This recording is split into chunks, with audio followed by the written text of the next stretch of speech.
Boa noite, amigos. Que a paz de Jesus esteja conosco. Sejam todos bem-vindos a esse espaço virtual. Em função da pandemia que assola o planeta, não temos condições de estar realizando nossas exposições com presença física. A fala de hoje estava programada para acontecer no Centro de Estudos Espíritas Caminho de Luz, na querida cidade de Bertioga, São Paulo, mas aqui estamos de modo virtual, com toda alegria, trazendo o tema que estava programado para esta noite. Nós vamos abordar do capítulo 11 do Evangelho segundo o Espiritismo, que tem por título Amar ao Próximo como a si mesmo. Nós conversaremos sobre o maior dos mandamentos. Vamos trazer algumas parábolas, ensinos de Jesus, com certeza, comentários de Allan Kardec contidos nesse tema do Evangelho, algumas reflexões e uma linda história ao final. Iniciamos com o texto do Evangelho que está em Mateus, em que os fariseus, tendo sabido que ele, Jesus, tapara a boca dos saduceus, reuniram-se e um deles, que era doutor da lei, para o tentar, para provocar Jesus, propôs-lhe uma questão. Antes de adentrarmos na passagem evangélica propriamente dita, o contexto era o seguinte: Jesus, alguns minutos antes, numa conversa com os saduceus, através de uma das suas sábias respostas, calara-os. Os fariseus e os saduceus eram rivais. Os dois grupos formavam as classes que dominavam espiritualmente Israel. Os saduceus eram ainda mais conservadores que os fariseus. Algumas importantes diferenças entre os conceitos desses dois grupos eram as seguintes. Os saduceus se consideravam autossuficientes, ao ponto de negar o envolvimento de Deus na vida cotidiana. Negavam, inclusive, a ressurreição dos mortos, negavam também qualquer vida após a morte, defendiam eles, os saduceus, que a vida acabava com a morte e, portanto, não acreditavam em qualquer penalidade ou recompensa depois da vida terrena. Sabendo disso, voltemos então ao texto evangélico. Tendo Jesus, então, silenciado os saduceus, os fariseus que estavam ali próximos viram nisso uma ocasião propícia para atrair Jesus para o lado deles. Claro que para que oportunamente pudessem apanhá-lo em algum erro e se aproveitarem disso. E os fariseus então lhe perguntaram: Mestre, qual é o maior mandamento da lei? E Jesus respondeu: Amarás o Senhor teu Deus de todo o teu coração, de toda a tua alma, de todo o teu espírito, este o maior e o primeiro mandamento. E continua o mestre dizendo: E aqui tendes o segundo, semelhante a este: amarás o teu próximo como a ti mesmo. Toda a lei e os profetas se acham contidos nesses dois mandamentos. E Jesus conclui assim o diálogo. E cabe-nos uma reflexão, não é? Quem é o nosso próximo? Amarás o teu próximo como a ti mesmo. Mas quem é o próximo? Muita gente confunde isso. O próximo, meus irmãos, é aquele a quem devemos servir, amparar, compreender, ouvir, não apenas escutar. É todo aquele, enfim, com que temos contato, que temos algum tipo de relação e que necessite do nosso apoio, da nossa ajuda, independentemente se esse próximo faz parte ou não de nossa família consanguínea. E para exemplificar esse nobre estudo de Jesus, lembremos da linda parábola do bom samaritano, certamente muitos de vocês conhecem, que diz assim: então, um doutor da lei, para lhe provocar, pergunta: mestre, que preciso fazer para possuir a vida eterna? E Jesus também faz-lhe uma pergunta. Diz assim: que é que está escrito na lei? O que lês nela? O que você entende da lei? E o doutor respondeu: amarás o Senhor teu Deus de todo o coração, de toda a tua alma, com todas as tuas forças, de todo o teu espírito, e a teu próximo como a ti mesmo. E Jesus disse: respondestes muito bem, faze isso e viverás. Mas o homem, querendo parecer um justo, pergunta: mas quem é o meu próximo? E Jesus, nesse momento, profere a linda, magnífica parábola do bom samaritano, que está no Evangelho de Lucas. E diz assim: um homem descia de Jerusalém para Jericó e caiu na mão de ladrões, que o despojaram de tudo que levava. Depois de o terem maltratado, machucando-o muito, se retiraram, deixando-o quase morto. Aconteceu, pois, que passava pelo mesmo caminho um sacerdote, e quando o viu, passou de largo. Deu uma olhadinha e ó. Em seguida, assim mesmo, um levita, chegando perto daquele lugar, vendo-o, também seguiu seu caminho.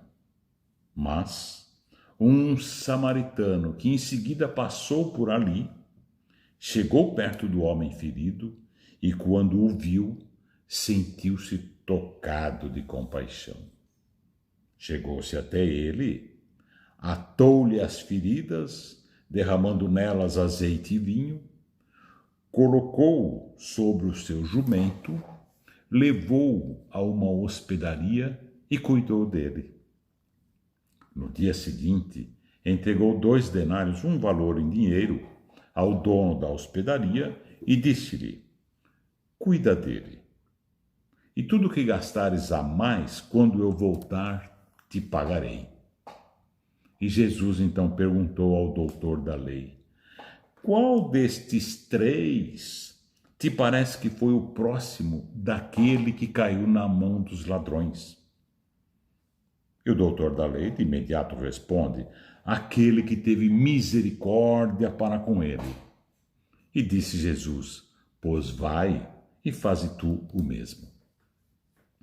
Voltando no texto evangélico de hoje, em Lucas, Jesus diz assim: fazei aos homens tudo o que queirais que eles vos façam, pois é nisto que consiste a lei e os profetas.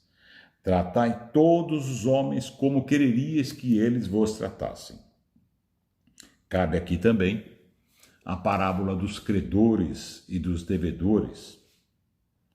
Nesta parábola, Jesus diz que um rei, um senhor, pediu as contas, chamou para cobrar todos aqueles que lhe deviam. Eis que se apresentou um servo que lhe devia 10.000 talentos, uma quantia bem alta. Talento era a moeda da época. E o senhor cobrou a dívida, ao que o servo lhe disse: Senhor, tenha um pouco de paciência e eu lhe pagarei tudo. E aquele senhor, o rei, tomou-se de compaixão e perdoou-lhe toda a dívida. Ficou compadecido do homem.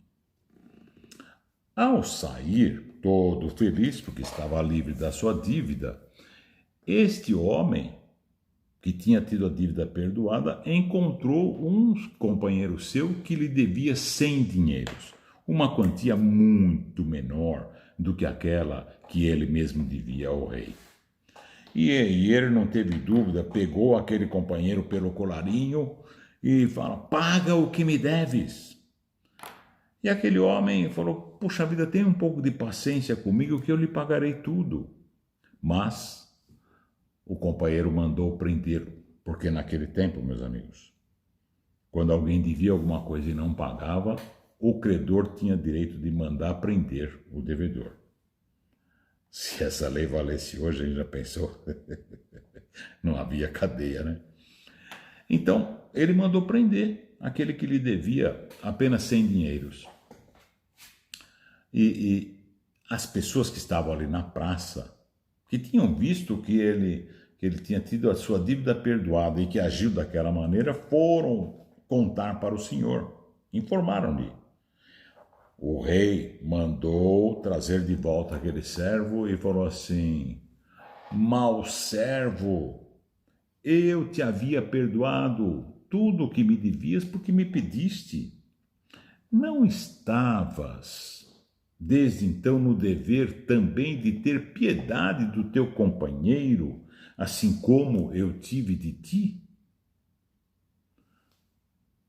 Mandou prender, como dizia a lei, aquele homem até que lhe pagasse tudo o que devia. E Jesus conclui a parábola dizendo: é assim que meu Pai, que está no céu, vos tratará, se não perdoardes do fundo do coração as faltas que vossos irmãos houverem cometido contra cada um de vós. Esse ensino, essa parábola de Jesus, nos remete àquela frase do Pai Nosso, quando a gente diz assim: perdoai as nossas dívidas assim como perdoamos os nossos devedores. A gente quer o perdão dos nossos débitos, mas o assim como é que é o difícil, né? Allan Kardec comenta essa passagem dizendo: amar o próximo como a si mesmo, fazer pelos outros o que quereríamos que os outros fizessem por nós. Diz Kardec que essa é a expressão mais completa da caridade, porque resume todos os deveres do homem para com o próximo. Não podemos encontrar guia mais seguro. Resumidamente, devemos fazer aos outros aquilo que a gente deseja para nós. Com que direito, afinal, exigiríamos dos nossos semelhantes um melhor proceder, mais indulgência, mais benevolência, devotamento para conosco do que o mesmo que temos com eles? Diz Kardec que a prática dessas máximas tende à destruição do egoísmo. Vocês sabem, meus irmãos, que a grande chaga do planeta, o pai de todos os males, é o egoísmo. Todas as imperfeições humanas derivam do egoísmo, e é ele que devemos combater.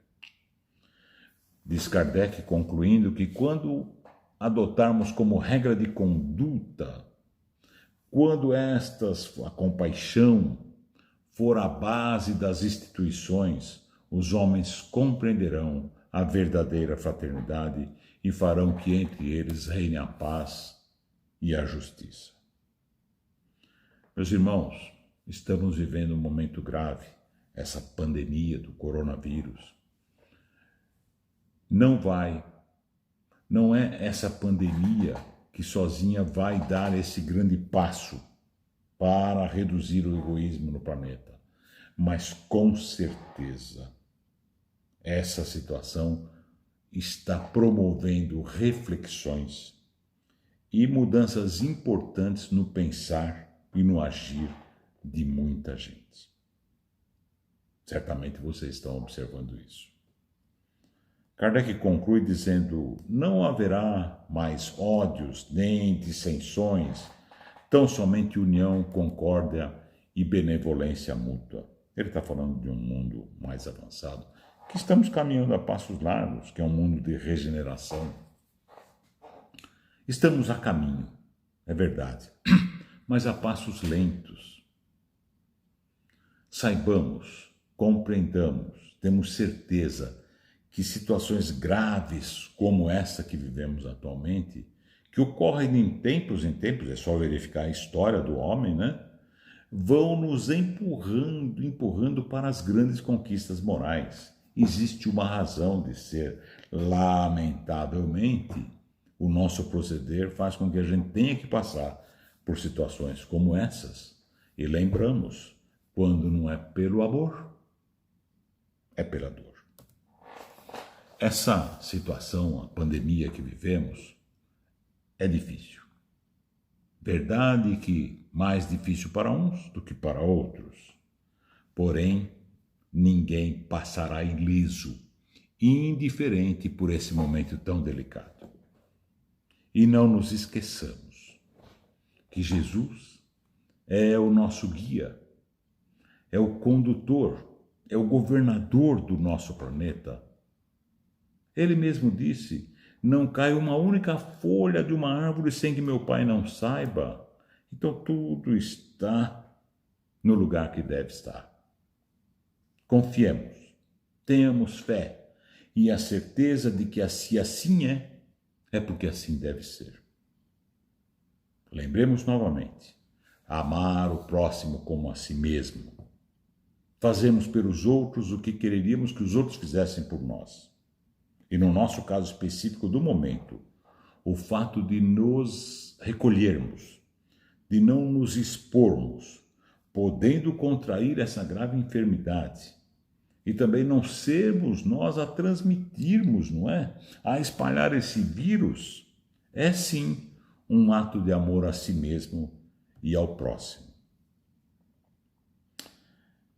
E como a gente disse no início, meus irmãos, nós vamos encerrar a segunda parte aqui da nossa fala com uma linda história, não é uma história, é uma história verdadeira, envolvendo o nosso Chico Xavier, exemplificando efetivamente o amor ao próximo. É a história de Jorge. Essa história é contada por Adelino da Silveira, amigo de Chico, que vivenciou a situação que nós vamos narrar.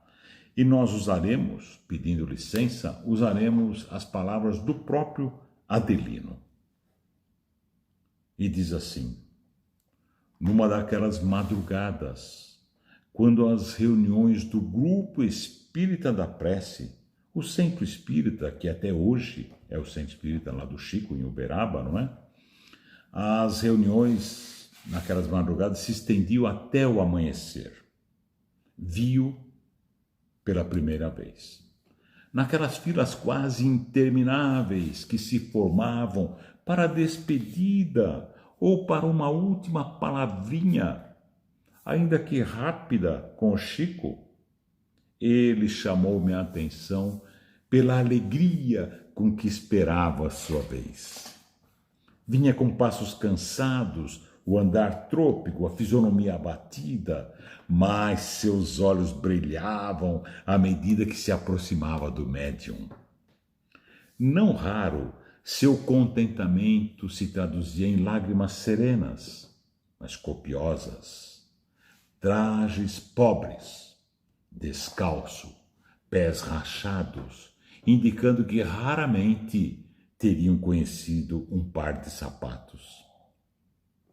Calça azul, camisa verde, com muitos remendos, um paletó de casimira apertava-lhe o corpo franzino. Pele escura, cabelos enrolados, nos lábios uma ferida. Chamava-se Jorge. Creio que deve ter tomado poucos banhos durante toda a vida. Quando se aproximava, seu corpo magro, sofrido, mal alimentado, exalava um odor muito desagradável. Em sua boca, alguns raros tocos de dente totalmente apodrecidos. Quando falava, seu hálito era quase insuportável. Ainda que alguém não quisesse, tinha um movimento instintivo de recuo, dado o odor, não é? Quando se aproximava, tínhamos pressa em dar-lhe logo algum trocado para que ele fosse comprar pipoca, doce, um refrigerante, a fim daqui saísse logo de perto da gente. Quem de nós já não vivenciou situações parecidas? Jorge morava com o irmão e a cunhada num bairro muito pobre, numa favela. Seu quarto era um pequeno cômodo anexado ao barraco do irmão. Algumas telhas, pedaços de tábuas, de plásticos, folhas de lata emolduravam o seu pequeno espaço. O irmão e a cunhada eram boias frias. Jorge ficava com as crianças, fazia-lhes mingau, trocava-lhes panos, cuidava das crianças. Alma assim caridosa, acredito que sofresse maus tratos. Muitas vezes o vi com marcas no rosto. Ainda hoje fico pensando se aquela ferida permanente em seu lábio inferior não seria resultante de constantes pancadas. Pois o Chico conversava com ele, quando chegava a vez do Jorge, não é? O Chico conversava com ele 5, 10, 20 minutos. Nas primeiras vezes, eu pensava, meu Deus, como é que o Chico pode perder tanto tempo com ele, quando tantas pessoas viajaram milhares de quilômetros, mal pegaram na sua mão? Poxa vida, por que será que ele, o Chico, não diminui o tempo do Jorge para dar um pouco mais de atenção aos outros?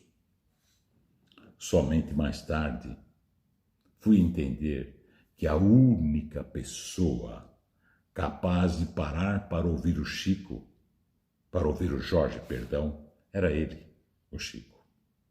Em casa, o infeliz não tinha com quem conversar. Na rua, ninguém lhe dava atenção. Quase todas as vezes em que lá estive, lá estava ele também. Praticamente não saía de casa. Assim, por alguns anos, habituei-me a ver aquele estranho personagem que aos poucos foi me cativando. Hoje, passado tantos anos, ao escrever essas linhas, ainda choro. A gente corre o risco de chorar um pouco quando se deixou cativar, não é mesmo? Nunca ouvimos de sua boca qualquer palavra de queixa ou revolta. Seu diálogo com o paciente médium, quando chegava lá a vez do Jorge, era comovente e enternecedor. Dizia assim o Chico: Jorge, como vai a vida? Ah, tio Chico, eu acho a vida uma beleza. E a viagem, Jorge, foi boa? Muito boa, tio Chico. Eu vim olhando as flores que Deus plantou no caminho para nos alegrar.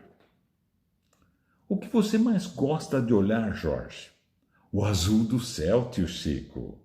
Às vezes eu penso que o Senhor Jesus está me espiando por detrás de uma nuvem. Depois o visitante, o Jorge, falava da briga dos gatos, da goteira que molhou a cama, do passarinho que estava fazendo um ninho no seu telhado, falando ali com o Chico e aquela fila interminável, alta madrugada. Quando pensava que tudo havia terminado, o dono da casa ainda dizia: agora o nosso Jorge vai declamar alguns versos.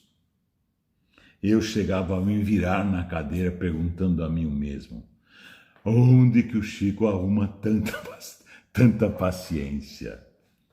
Jorge declamava 1, 2, 4 versos.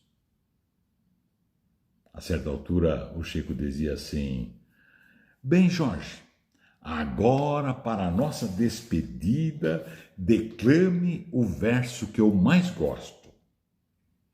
Qual, tio Chico? Aquele da moça. Ah, tio Chico, já me lembrei. Naquelas horas, o centro continuava lotado.